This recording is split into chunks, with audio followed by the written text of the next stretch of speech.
So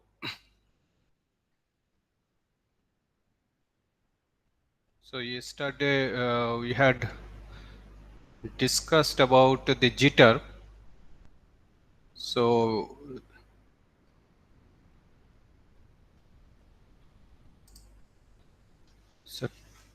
jitter is an important parameter. We'll just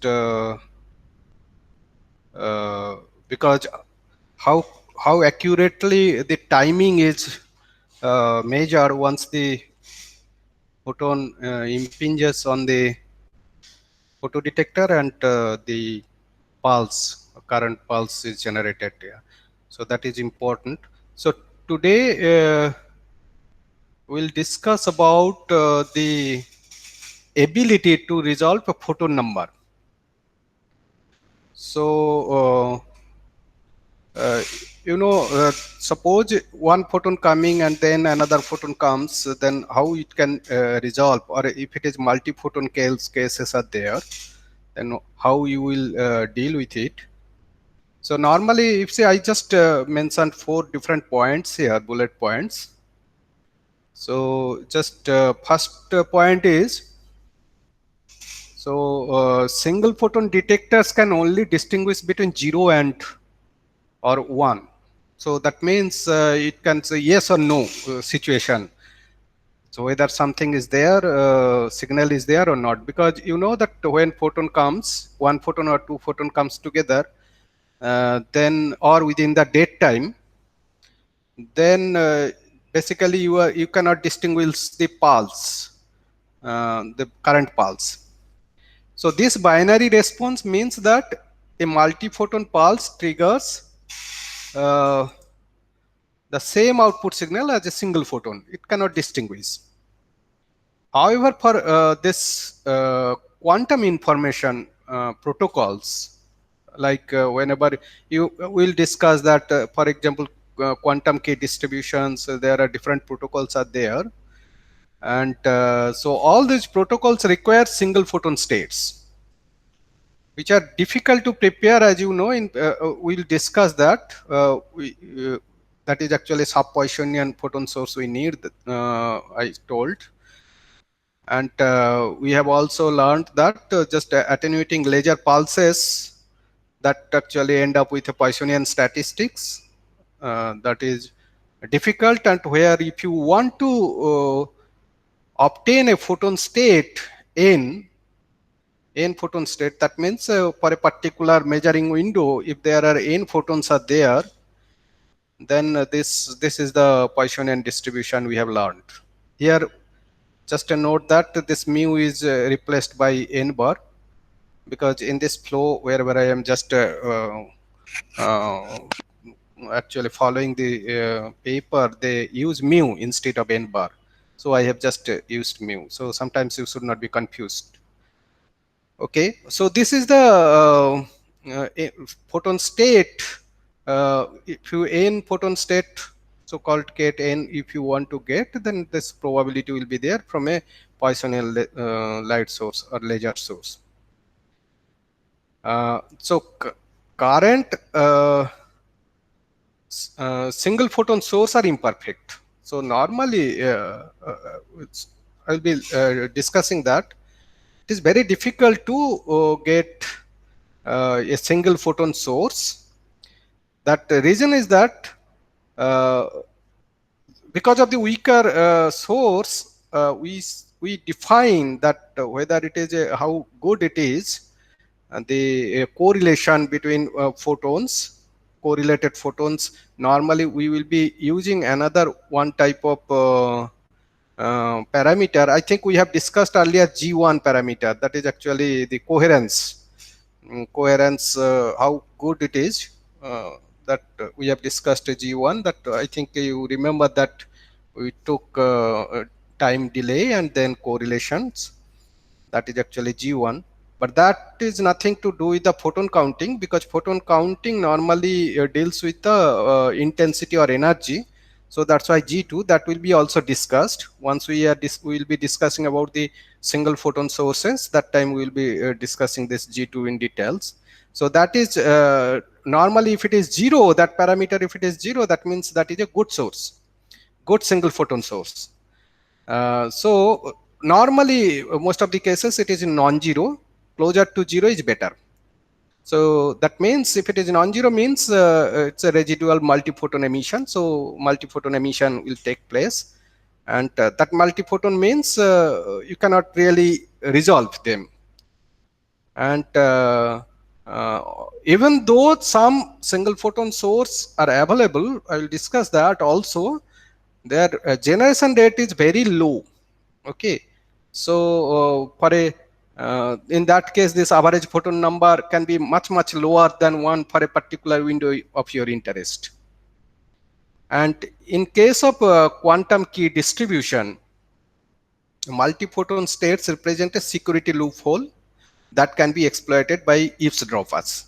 So in quantum key distribution, if you are, instead of single photon, if you use multiphoton as a key generation for secure communication, that actually somehow it creates some kind of loopholes, because there is a chance that if there is a culprit sitting to steal your data, so he or she can actually just take one photon and can decode your data, and you will not be knowing, because your photo detector will give whether single photon or multi photons coming, it will give only a pulse. That's it. Okay, so that is a security loophole. So that's a problem. So another important applications we'll be discussing in this course, that is called linear optical quantum computing. They are also requires photo detector point of view efficient detection of all photons for reducing errors. You have to, suppose if it is 10 photons are coming, you need to actually detect all the 10 photons equivalent pulse, so that your errors in computation will be reduced. Okay, so all these application, anything quantum information related things, whether when you are using photon as a carrier, so the photon number resolution can be achieved, uh, need to be achieved first of all, and that achievement is possible. So many ways are there, but two practical ways are there I will be discussing here. So first thing is that the single photon detector using transition age sensor. So transition age sensor, I think if I explain this setup, you will be understanding a bit more. It is actually a superconducting photo detector. So normally it detects the time interval between the absorption of a photon and the generation of an output electrical pulse from the detector. Okay, the detectors with true photon number resolution give an output that depends on the number of photons absorbed. So normally how many number of photons absorbed, depending on that you will get the pulse height.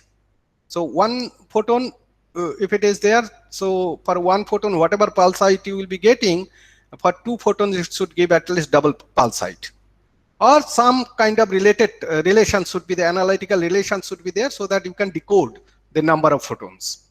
Okay, so here I tried to give one sketch particularly how it is done actually. What is that? Here actually normally a circuit, and that circuit you have a load RL is there, load resistance is there, and this load resistance is nothing but you can assume that in parallel it is a device, it's a superconducting device. So in this superconducting device it can be decomposed into one load resistance, and then in parallel you have this so-called transition age sensor. So that is actually the detector, so-called detector, and then in series you will have a inductor. So what is happening here? It is biased, and it is biased with a certain current. This is a current source. It is there, and it's a ground. So it is biased. So the circuit is designed such that the power dissipated by the entire circuit, does not depend on voltage change. Any voltage generated here, okay, so it will taint the circuit. Internal circuit is designed such that this normally power will not change here. So what is happening normally, a photon comes when this is some kind of superconductor. Okay, superconducting theory I am not discussing, but the principle I will be discussing here.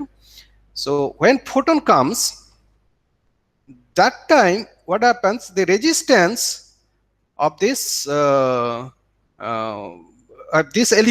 the sensor element, is actually increases.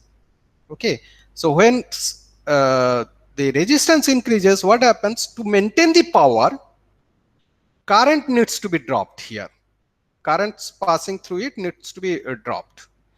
So when this suddenly your one photon absorbs, because once it is absorbing, that means it acquires some power. So that additional power should be adjusted by dropping the current, and then that energy, where it will go, energy will be some kind of feedback, negative feedback loop will be there. That energy will be somehow, it will be balanced, so that the power can be adjusted, and while adjusting that power, some current flow will be there through this inductor. So once it is current is changing, you know, that is actually inductive coupler is there to another quantum devices, so called squid device. I think those who are in physics, they you have learned that what is squid actually. That is superconducting quantum what you call quantum ID means, I think I forgot suddenly means. So anyone knows that what is the name of squid full form?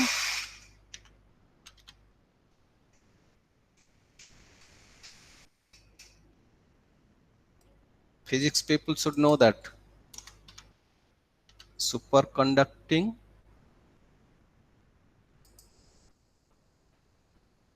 Sir, is it interference device? Yes, I think that is correct. So superconducting interference device. I don't know what is its actual principle, but here what happens, this whenever some pulse comes, this inductive pulse, it is coupled, voltage will be generated, and then that there it will be some amplifier will be there, and you can get a high pulse output, voltage output you will be getting.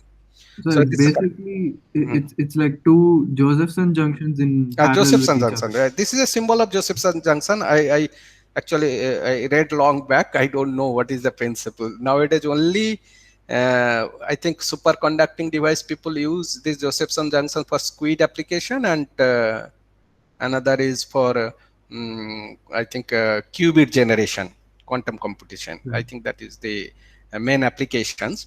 So I don't know much about that, but what inside it is that this pulse will be generated, and it will be amplified, and it can be detected. And when that pulse is generated, this when it is just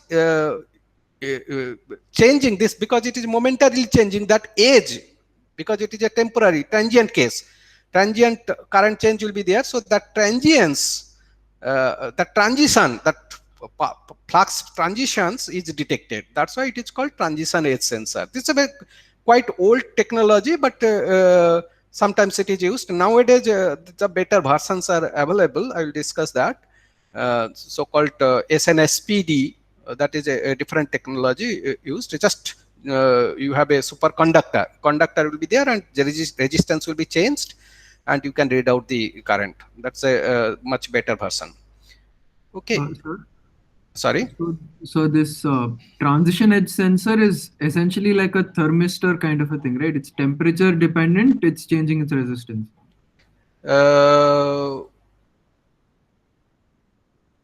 I don't think so. It is not temperature. It is kind of calorimetric because joule heating is involved. Okay. Because you know, when it is said that the circuit is somehow it is designed so that the power dissipation in the circuit remain constant. Okay. So basically, it some kind of negative feedback circuit will be there. It is not really thermistor. It is a basically a low temperature device basically. Okay, when photon comes, then the resistance changes. Normally, one photon, you cannot expect that resistance will be changing in photoresistor or something thermistor like that. Here only it is a superconducting property can change. That is how it works. So it's very, like, we use it because it's very sensitive to small changes in temperature. Yes, yes, exactly, exactly. Superconducting nature. Not temperature, power. Sorry, power. Whatever the power, whatever photon comes at that power energy. Okay. Okay. So this is actually the height of the pulse actually proportional to how many photons are absorbed here. That is actually, and for a given wavelength, it should have some kind of efficiency is there. Okay, so here actually this is some device structures are there. This is this TES is nothing but this superconducting where it is used. You see, this is the different type of pixel type things is there. So here one, this is just meander type circuit. Can you see that one, and then this one, another color change is there. Different color means different pixels. So you can actually use all of them together as a pixels for your incoming photons, and then you can measure. And here in this particular device, actually, its interesting part is that depending on the number of photons, if that number of photons may be coming in series, it is need not be coming in a together. It's coming maybe in a very short time, but they will actually affect the change. And here some measurement data is there. I think you try to understand this things, and you will understand much better when you just read out this. Can you read this x-axis? This pulse height. Okay, pulse height. Meaning here, if you just think about that, the pulse height, whenever it is more, that means your more number of photons are there. That means your x-axis represents the number of photons.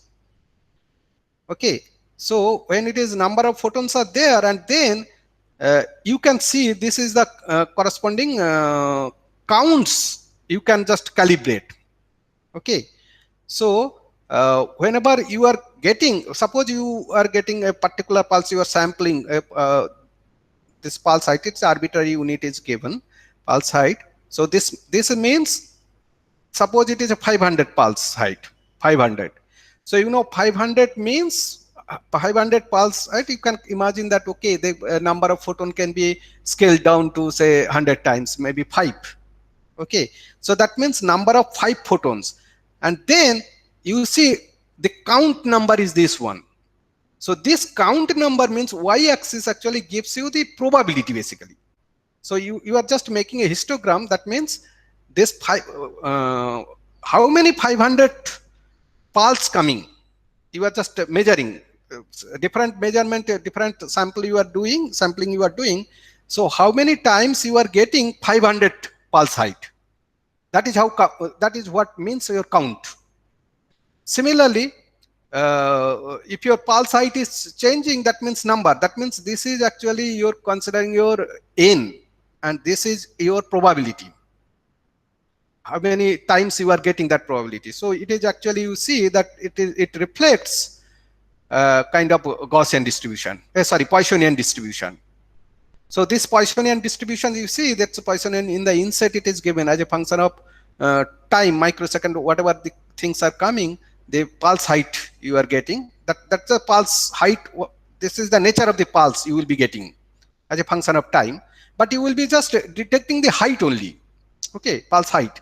That, so this, for example, this pulse you are getting means, that means you are not getting at all any photon, And then when pulse height is increasing, that means you are maybe getting 1 photon or 2 photon, 3 photon, and so on. It will be increasing. So that is how you can actually find out the distribution actually. Whether it is Poissonian distribution, how what would be the variance, etc. You can calculate.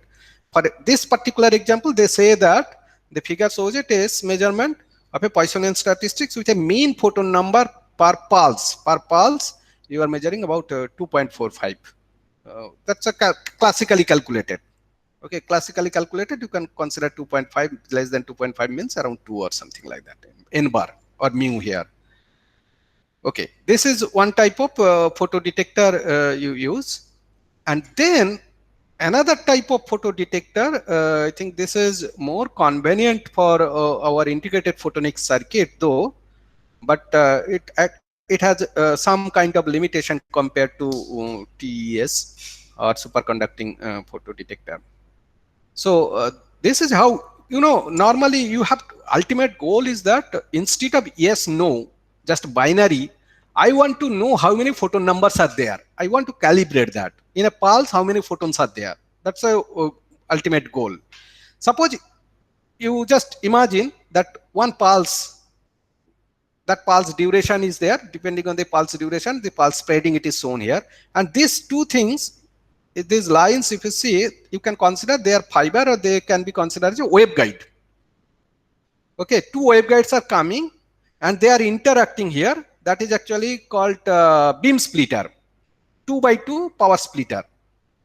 So any power comes here, classically you should get 50% in the output and 50% in the cross port and 50% in the bar port. This is bar port and this is cross port. Okay, so this is beam splitter basically. So this type of beam splitter you can design in chip, photonic chip also, waveguide based you can do. So what it is done, suppose you have here 4 photons are there. For an example, I am just saying. Then this is a beam splitter. So probabilistically you can say that 2 photons will be in the upper arm and 2 photons will be in the lower arm, right? And then what you do, once it is splitted, one arm you just create, you give some kind of delay. Okay, then what happens when it is coming to this after end of this 2 path, then you will see that when they are reaching here, these 2 photons will be coming little earlier, and these 2 photons, another pulse that will be delayed by the path length. Whatever path length is there in the picosecond order, the waveguide length you can just adjust that way. And then you do again same fashion, you divide it again. Okay, and in this case, you know that you have from one pulse, you created one pulse of 4 photons, you created 2 pulse of 2 photons. They are separated spatially or temporally. Okay, now again another type of interferometer is there. Then again you do, here you delay little more, one double, you just this path length, the delay you just give 2 times here. Then what happens that these 2 photons, separated 2 photons, whatever will be there after coming here, they will be actually separated into 4 photons. Okay, in a time division or spatially they will be divided. But in this case, you see, since it is a 50-50 power splitter, here it is shown 4 going this side and 4 coming this side. That means here it was 8. That means one pulse divided into 4 different pulse. Each pulse will have 2 photons, and then 2 photons again it will be divided into 2. That means 1 photon here, another photon here. So that means you could actually distribute your photon. Those 4 photons are together. Now you are distributing them into 4 different or 8 photons together, 4 different spatially you could distinguish. And then what happens? You are somewhat ensuring that, but you can do one thing. You can increase this number, more number of pixels. These are called so-called similar to photo detector. It's called like a pixel. This pixel number you keep on increasing. Okay, and also then you can also divide. If a more number of photons are there, then you can actually ensure that every pulse it will be single photon. And also, depending on the delay, more delay means you can ensure that their separation is also more, so that you can actually ensure the dead time also. That means one photon is detected, and then you can wait for the dead time so that another photon can comes. Okay, so in this way you can count how many, you can have a counter here, so you can count that how many pulse current pulse is generating, and counting that you can say that how many number of photons. So that is one way. It's called a temporal multiplexing method. Sometimes it is called temporal, and sometimes it is called spatial. Spatial, S-P-A-T-I-A-L, spatial. Sir, Uh, so here yeah, it's effectively just like one detector with one pixel, but like the number of pixels that we're talking about is time multiplex. exactly, exactly. That is actually the one unit of this interferometer is called. That is how here they are calling as a pixel. Okay, Actual photo detector is a photo detector, just they are whatever the one particular photo detector. It is not like a array of photo detectors, so that pixel by pixel you are considering. Okay, right, right. it is just a Uh, one particular area it is there. and if we had like so I mean, this number of beam splitters we're putting would depend on the input number of photons in the Number, input pulse, yes. right? So, but thing is that you may know that okay, your photon can be maximum up to 100, right? Okay, right, In a pulse. So you should create the number of this type of pixel, more number of pixels, so that you can separate them. right. So even if Sufficient there are large number you should keep. even if it's less in number, then Uh, they'll always have some no gaps. problem. But it's okay. Yeah, no, that should not be a problem. You can count easily. That's true. But one problem is that whenever you are just collecting photon after photon and all this counting you are doing, actually quantum mechanically it can be shown that the photon state can be recorded scales as eta to the power n. Suppose you have n different photons are there. Okay, n photon state is there. This actually defined by n photon state, and you are separating into n different pulses, and then you are detecting the ultimate efficiency will come down to like this. Suppose your eta is say for example 0.5. So 0.5 means suppose 2 photon is there, ultimate eta will be 0.5 to the power 2. That means 0.25. So that is actually that is the killing factor here, because you are just step by step you are measuring, and that measurement efficiency it will be actually multiplying one after another, because ultimately you want to know, you are actually summing up all the things. So that's why eta times eta 1, every time you would count, and to add to another one, that times you have to multiply. So first times whatever eta you are getting, and second time you are measuring, their counting probability, correct counting probability will be eta times eta, and third time coming eta time eta time eta. That way it is coming eta to the power n. So in a multiplexed photon number resolving scheme, it is necessary to have a large number of pixels. So that is what I said. This is there, and this particular thing that is actually called your so-called fidelity. Okay, it is actually defined as a fidelity. So whatever eta to the power n instead of efficiency, we call it as a fidelity. So this fidelity means how accurately you are measuring, calculating. And to get that very good fidelity, what you have to do, one thing you have to do, that this n, capital N, should be as large as possible. That means your separation should be as high as possible, and your eta value, ultimate eta value, here it is shown silicon single photon avalanche detector, SPAD. So that eta value should be as high as possible. So these are the two things you should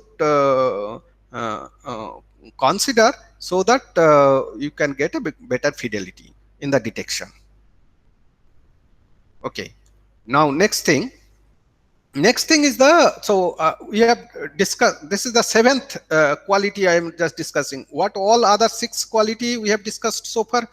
Can you remember, recollect? What was the first thing I discussed? You remember of the photo detector? This detection of photons fundamentals. Starting from the, what was the number one uh, property we have discussed? Anyone can tell?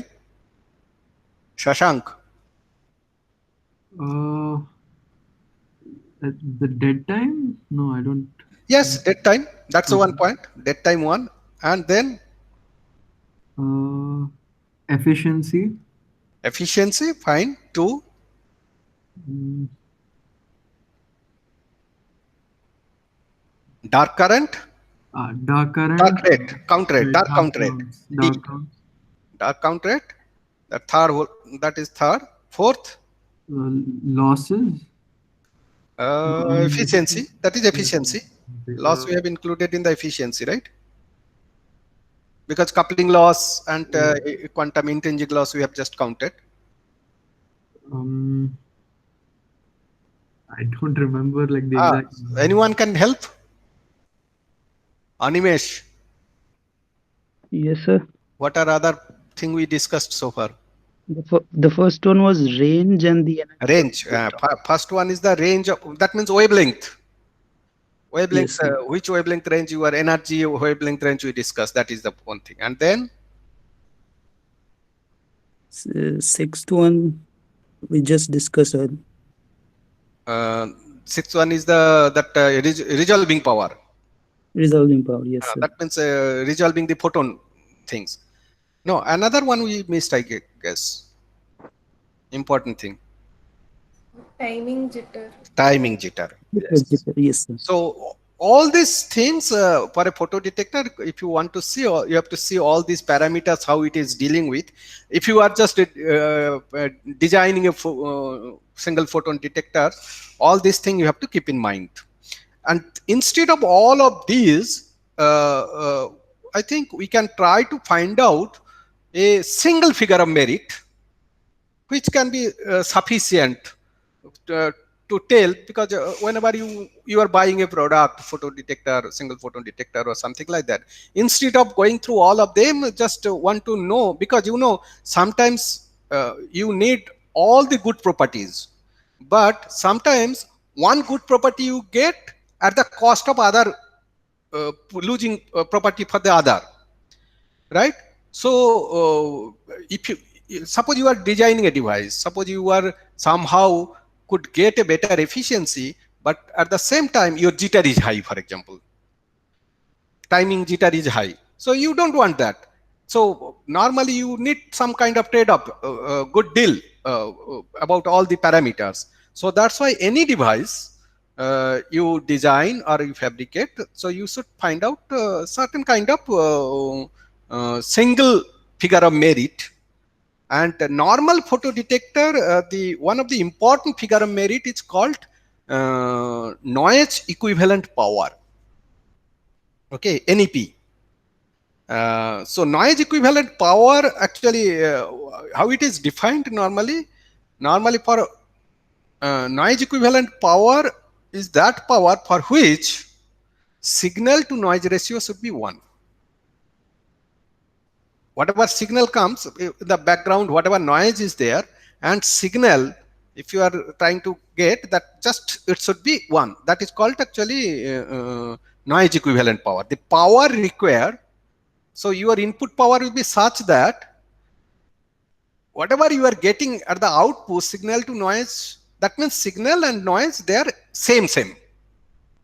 So signal to noise ratio should be 1. That is actually called, and slightly above that NEP, then you will be able to detect. So if your power is just slightly higher than NEP, then you will be able to detect. That's why this noise equivalent power is a good figure of merit for a photon detector. But for single photon detector, the expression normally we can come down to this one. I think there is derivations are there, because normally in photo detector, how it is detected, it is a square law detector, no? So something, it's a E square intensity detects, and then current, and once we are getting current, then I square times RL, load resistance, then you get the power, output power, right? So there, all those things, all sides in the measurement, there will be some kind of fluctuation, etc., variations, everything will be there. With that, actually, there is some expressions will be there. We'll not discuss that details here, but for a single photon detector, this noise equivalent power can be expressed in this form. H nu, because it is single photon, you are just considering H nu, so one particular photon, and then you divide by eta. That eta comes also, this means efficiency comes also in the normal things also, with additional to some other parameter will be there, but conventionally it is same. And then square root 2 times dark count. That is actually your noise equivalent power. You don't ask me why square root, etc., but this is the expression comes after all derivation. Okay, for that actually signal to noise ratio will be 1, and this is the noise equivalent power. But normally, you know, this is the figure of merit normally for one is the efficiency, etc., all those type of things is there, but ultimately for communication, NEP matters. So a typical detector,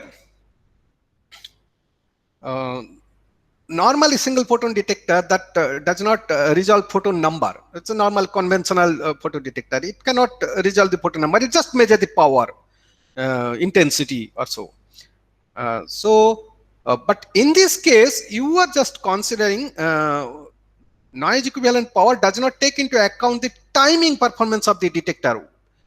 Well, here you need yes, no, and in this type of NEP, you don't have some kind of relation with D and eta is somehow meaningful, because you need to know what yes or no. And in quantum information also, all those type of things not so much important, but timing is very important.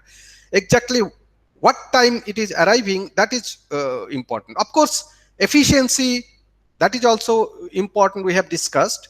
That's why instead of NEP, because power we are not detecting, we are just detecting the count, pulse height. That is most important. How much pulse height you are getting, that is good enough to calibrate your number of count. So that is the reason that NEP is not so important. That's why for a single photon detector, the different type of figure of merit people started using, that is actually defined by H, and that is nothing but this.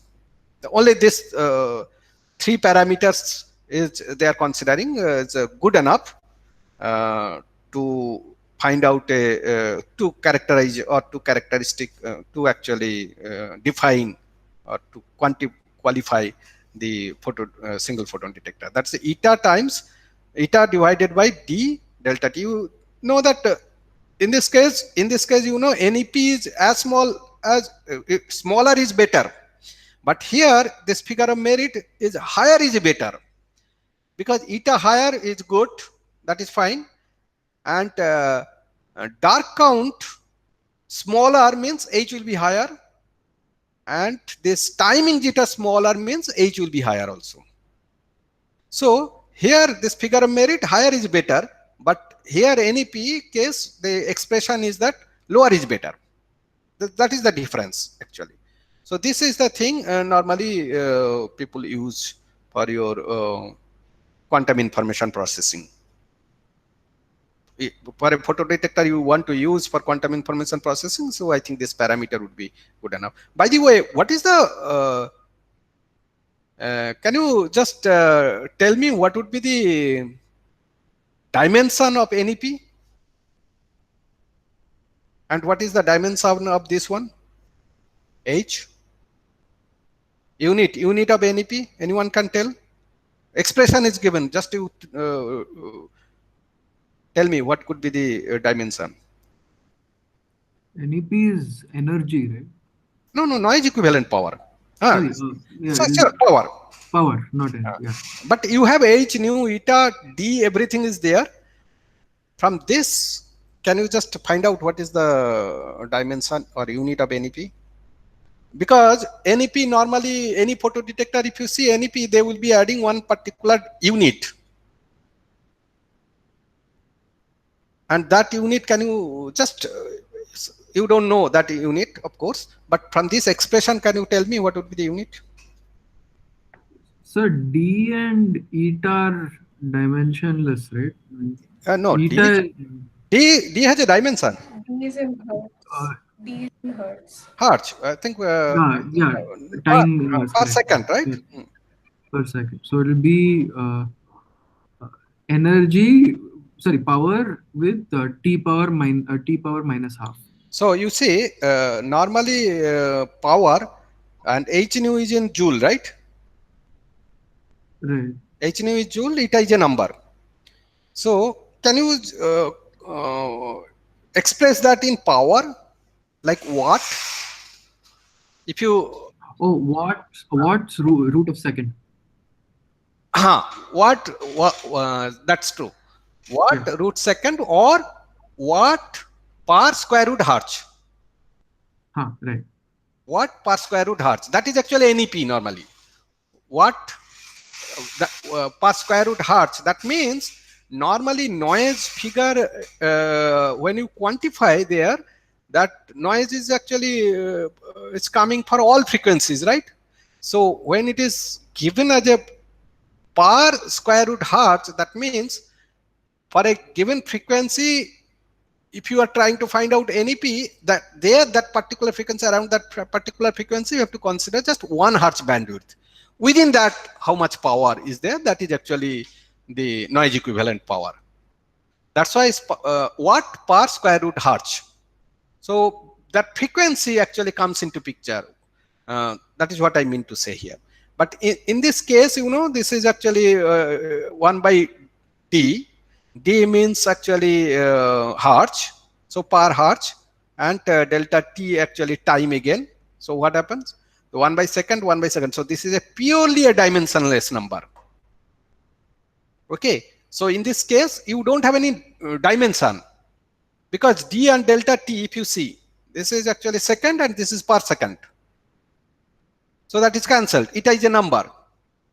So that means it is a dimensionless figure of merit.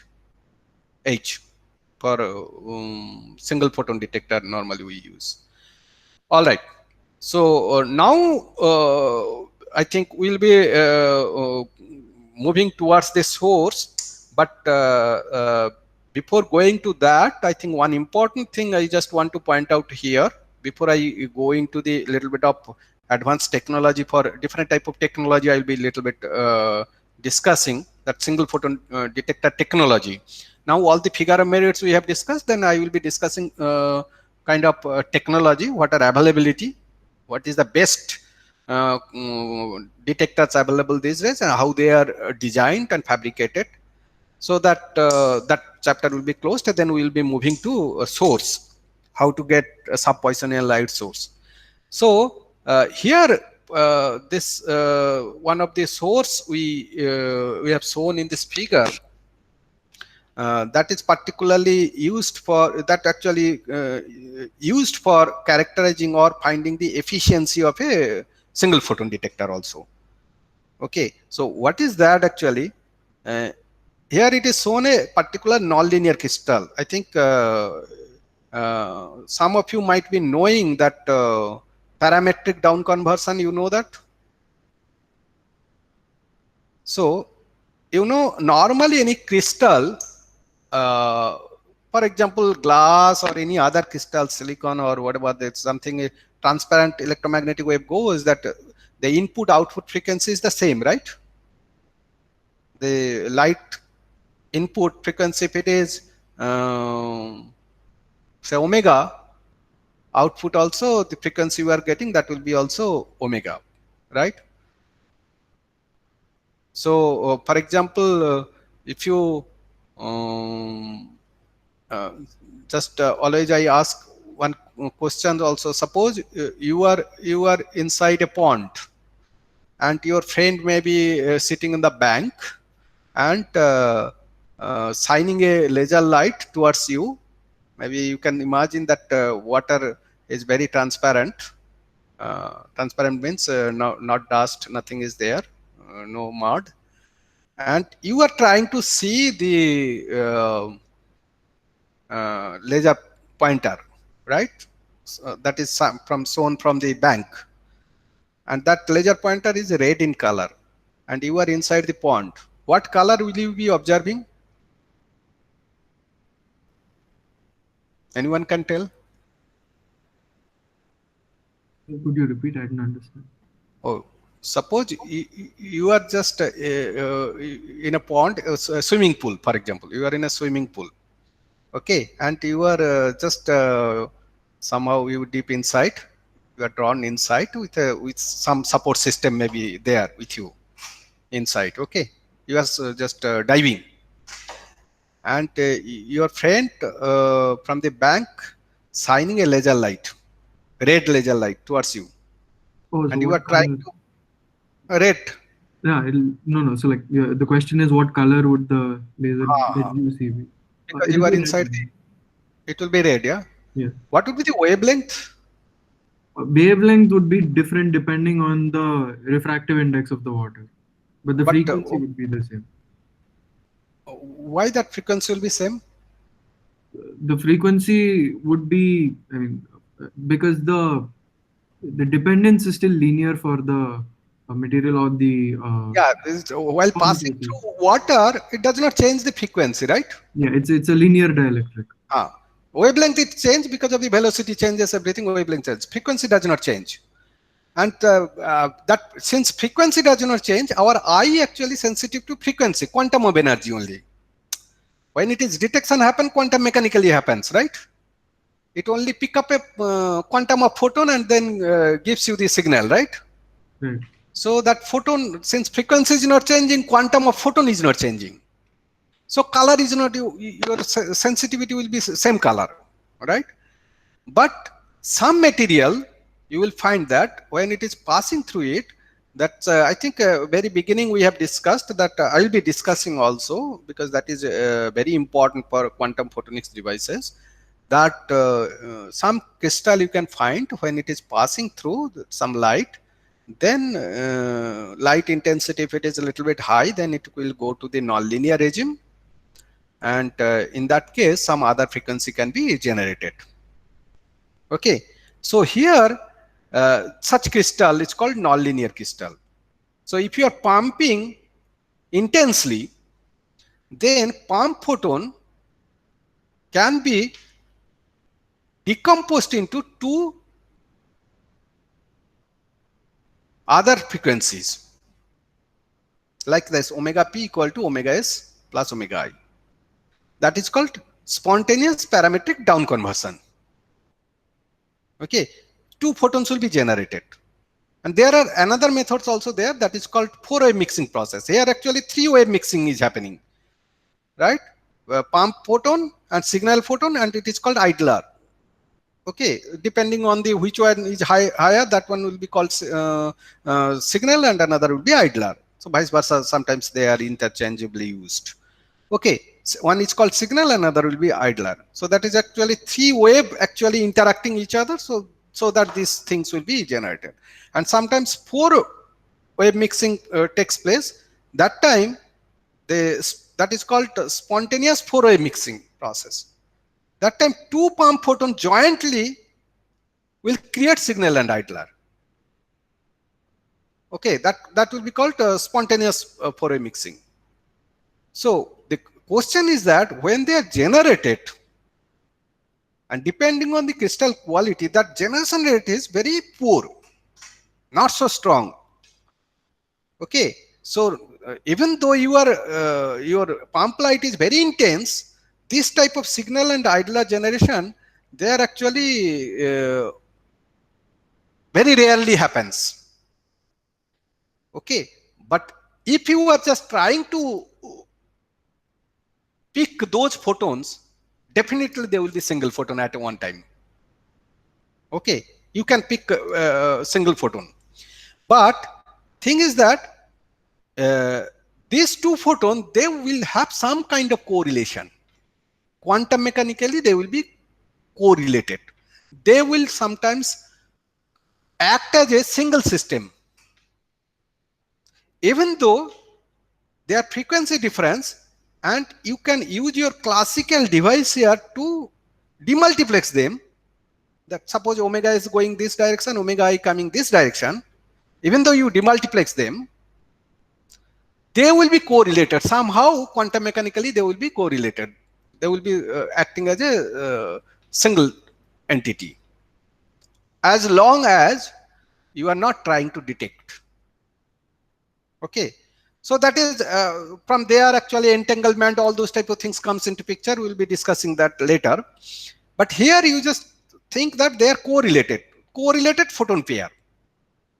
And then this correlated photon pair, you can launch, I think this multimode fiber, not no need, it can be a single mode fiber. Multimode fiber just to, they are saying that so that you can couple light here for this particular thing. Normally, if it is in the waveguide, you can just demultiplex them separately and you don't need multimode fiber, just waveguide will come here, right? So one photon will be, signal photon will be going there and idler photon will be there. And if a residual pump is there, somehow you can actually stop that. You can use some kind of filter and then you can stop that. Sufficiently, we have to stop that. So you can just filter the photons. Now you have two single photon detector, and this two single photon detector, whenever detecting, you have a some kind of triggering system will be there, so that at the same time both will be trying to detect. There are some kind of counter will be there. You are here whatever detection is happening, and you can count. Electronics counter will be there and another electronics counter will be there, and that particular counter when they are hitting together, that particular electronics, that is called actually TC-SPC measurement, called time correlated single photon counting, time correlated single photon counting. So that type of thing, that's a bit of electronics. That electronics will be there so that you can find out the coincidence counting. So whenever this is detecting, whether that is also detecting at the same time or not, that coincidence counting you can do here. Okay. So in this coincident counting, actually you can find out you can actually determine the efficiency here. One of the photo detector, without knowing the other photo detector, you can actually find out what is the efficiency here. So for example, n is the number of photon pairs emitted in a counting period. Suppose you have a particular counting period of time, say 1 microsecond. It can be picosecond also. So in that counting period time, on an average, you supposed to get your n photons are generating. That can be very small amount. You don't need any laser source to be attenuated here. You just have to filter and then you can get. Here always it is weaker. Okay. The counts in the test and trigger direction are given by, so normally count in the, this is one called is a test photo detector and is a trigger photo detector. In this particular experiment they are showing. So the count will be, one will be N1 and corresponding eta 1 and N. So you know eta 1 is the efficiency, and then this many number of photo excitation or pulse will be generated there. Similarly, N2 will be eta 2 times N. And the total coincidence count, how to calculate that? That means, you see, whenever it is eta 1 N and eta 2 N, then you want to see how their coincidence. Coincidence means you have to just multiply eta 1 times eta 2 times N. Because that actually, as I said earlier, that if you are counting more number of photon, you have to multiply eta times eta times eta. So that is it. N photons you are counting in your TC-SPC, that means your efficiency will be eta to the power n. So here 2, that means one coming from eta 1, another eta 2. So that is actually coincidence counts will be, you know that this much is coincidence count. Coincidence counts, whatever you will be getting, that is actually giving you this value basically. Okay. So then by knowing the NC, that is known, and also you know the what would be the value of n, you know that on an average how much it will be coming, then you can find out the efficiency of the other one, eta 1. One of them you can find out. Just NC known, N2 known. N2 means eta 2n. Eta 2n, that is N2. You can in the counter you can find out N2, and then NC divided by N2. Eta 2 times n equal to N2. That means NC divided by N2, that will be giving you eta 1. So this is one method to find out your so-called efficiency of a single photon detector.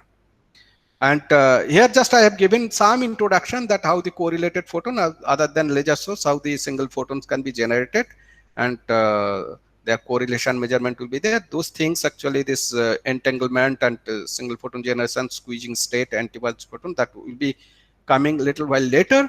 And before that, maybe another one class I will be taking just to discuss about the technology, device technology.